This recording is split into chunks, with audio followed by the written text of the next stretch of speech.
Al comienzo de este mensaje sobre la iglesia y el reino, comenzamos a hablar sobre la naturaleza de la iglesia e identificamos la palabra eclesía, palabra griega que significa una asamblea convocada. Y si recuerda, le dije que se trataba de una asamblea convocada para un propósito. Y de eso quiero hablar ahora, sobre el propósito de la iglesia. Nuestro propósito como instrumentos y vasos sobrenaturales y potenciales de los planes en desarrollo de Dios no es tanto organizar y reunir creyentes para que podamos ser personas bendecidas y felices y algún día estar en el cielo, sino más bien se trata de ser instrumentos de Dios a través de los cuales Él está revelando todo su amor, salvación y gloria al mundo que nos rodea. Les dije que la historia de este libro, la única historia de este libro es el deseo de Dios de llevar a cada ser humano a una relación íntima, amorosa y salvadora consigo mismo. Y la iglesia es el instrumento escogido de Dios en el mundo de hoy.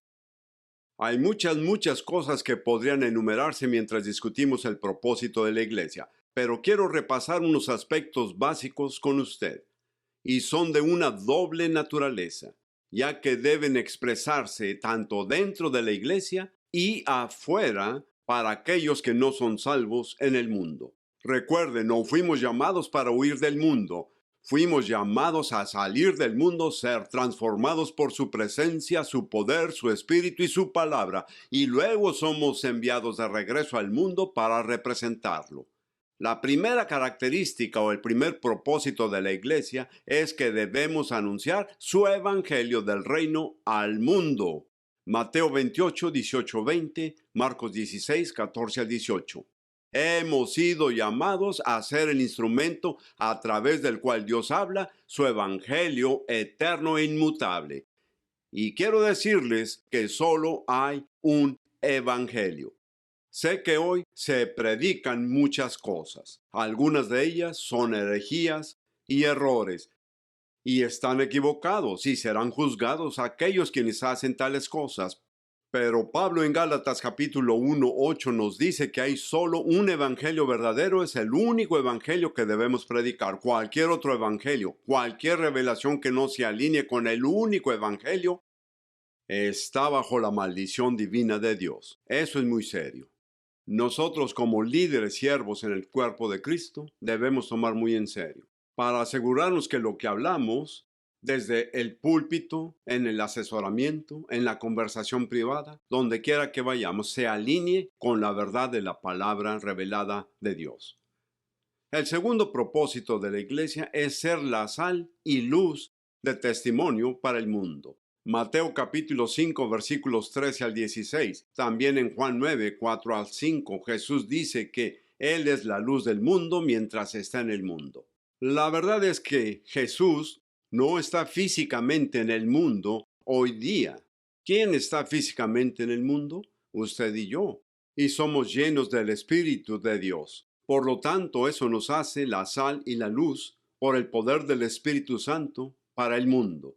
Y cuando digo ser sal y luz de testimonio para el mundo, no estoy hablando de un tipo de superioridad o justicia propia, sino que debemos reflejar con precisión la verdad del amor de Dios a las personas. Juan 3:16 habla sobre el amor de Dios. Primera de Juan 4:8 dice, si no tenemos amor, entonces no conocemos a Dios, porque Dios es amor. Y también debemos revelar que hay una salvación solo a través de Jesucristo. No hay muchos caminos para la salvación. Hay salvación solo a través de Cristo. En Juan 14:6 Jesús dijo, yo soy el camino, la verdad y la vida. Nadie viene al Padre sino por mí. Jesús es el único camino de salvación. También cuando hablamos de ser la sal y luz de testimonio para el mundo, estamos hablando del hecho de que cada creyente es un ministro en todo momento, en todas partes, no solo en la iglesia. Una de las escrituras que dice esto es 2 Corintios 5:20. Pablo dice que somos embajadores de Cristo. He conocido a cristianos ser agentes secretos para Cristo, quieren estar escondidos, no quieren ser conocidos, pero Pablo dice que somos embajadores de Cristo y que un embajador es una persona única, es una persona que ha sido divinamente comisionada por Dios mismo para ir y representarlo.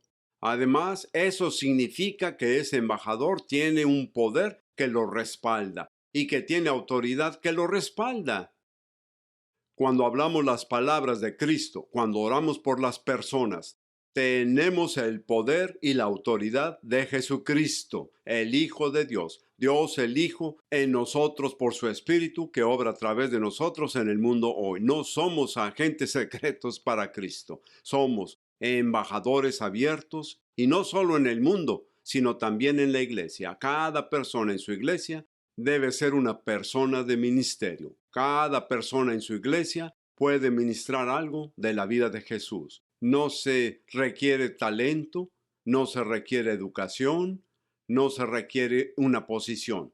Pero cada persona, porque tienen el Espíritu de Dios en ellos, tienen la palabra escrita de Dios que pueden leer y comprender, toda persona puede ministrar a los demás, tanto dentro como fuera de la iglesia. La tercera característica de la iglesia es ser la mano del amor y la gracia de Dios extendida a los demás a través de actos de servicios y sacrificio. No fuimos llamados a escondernos dentro de las cuatro paredes de la iglesia, somos llamados literalmente a ser su mano extendida al mundo. Primero, Hebreos 13, versículos 2 y 3 nos dice que debemos entretener a extraños, debemos cuidar a los prisioneros. Ir a una prisión y contarle a alguien sobre Jesús es una cosa muy poderosa que puede hacer. Y de llevar a los que no tienen a dónde ir y decir, ven y come, ven y quédate conmigo. En Mateo 5, 43 al 48, Jesús nos dice que debemos amar, incluso a aquellos que no nos aman. Debemos alcanzar con el amor de Jesús a los que incluso no nos aman. En Mateo 25, del 31 al 46, y nuevamente en Santiago 1:27, Jesús nos cuenta una especie de parábola. Él habla sobre el juicio final que vendrá y dice, todos ustedes pueden entrar en la recompensa de su Padre. Aquellos que están a mi mano izquierda pueden ir a ser castigados. Y dijeron, Señor, ¿cuándo te servimos? Y él dijo, cuando tuve hambre me diste de comer. Cuando estuve desnudo me cubriste. Cuando fui prisionero viniste a mí. Enfermo y me visitasteis. En cuanto lo hiciste a uno de estos mis hermanos más pequeños, a mí lo hicisteis. Los otros que fueron condenados dijeron, Señor, no dijimos Señor, Señor, y él dijo, no te conozco, no me ministraste a mí. Como ves, ser cristiano no se trata solo de creer en Jesús. Pero si tenemos verdadera fe en Jesús y creencia en Jesús y somos salvos por Jesús y su Espíritu vive dentro, habrá una expresión natural y sobrenatural de eso, no solo dentro del cuerpo de Cristo, sino también en las personas en el mundo. Santiago 1:27 nos dice que la verdadera religión es visitar a las viudas y a los huérfanos y permanecer intactos del mundo. ¿Cuántas viudas y huérfanos buscan desesperadamente que alguien les muestre simplemente el amor de Dios? Somos su mano extendida al mundo. Ahora, la cuarta cosa que tenemos como propósito en la iglesia, y esto es tan importante, es reflejar con precisión la naturaleza y el carácter del Rey. Debemos demostrar la realidad y el poder transformador de su reino. ¿Qué significa eso? Significa que cuando la gente nos ve, ven a Jesús dentro de nosotros, ven algo sobrenatural que en el ámbito natural es inexplicable, algo que es poderoso, que va más allá de la capacidad humana. ¿O solo ven a una persona agradable y religiosa? Jesús, al hablar con sus discípulos, un discípulo se le acercó en Juan 14 y le dijo, Jesús, muéstranos al Padre.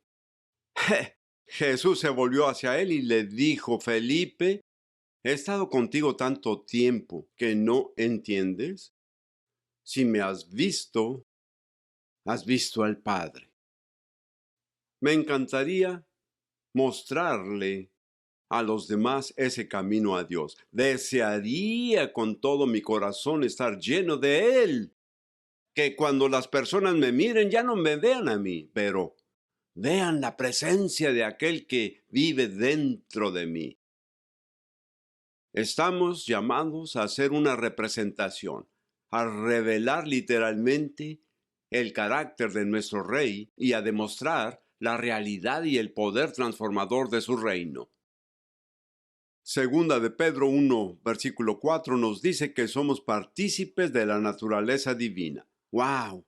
En realidad, estamos participando de la naturaleza de Cristo en nosotros al someternos, a comprometernos, a obedecerle, a confiar, a abrirnos y entregarnos a Él. También estamos llamados a ser ciudadanos de otro ámbito que debería influir y determinar nuestras palabras, pensamientos y nuestro comportamiento. Romanos 12, 1 y 2 nos dice que no debemos ser conformados al mundo, sino que debemos ser transformados por la renovación de nuestra mente.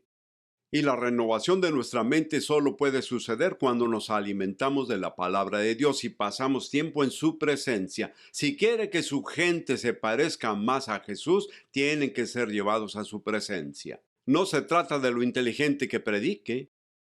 Como pastor, como líder dentro del cuerpo de Cristo, tengo que confesarle que mi predicación nunca cambiará a las personas. Pero el poder y la presencia de Dios sí cambia a las personas. Lo que podemos hacer en un momento, en su presencia, me llevaría toda una vida predicando y aún así no lo lograría.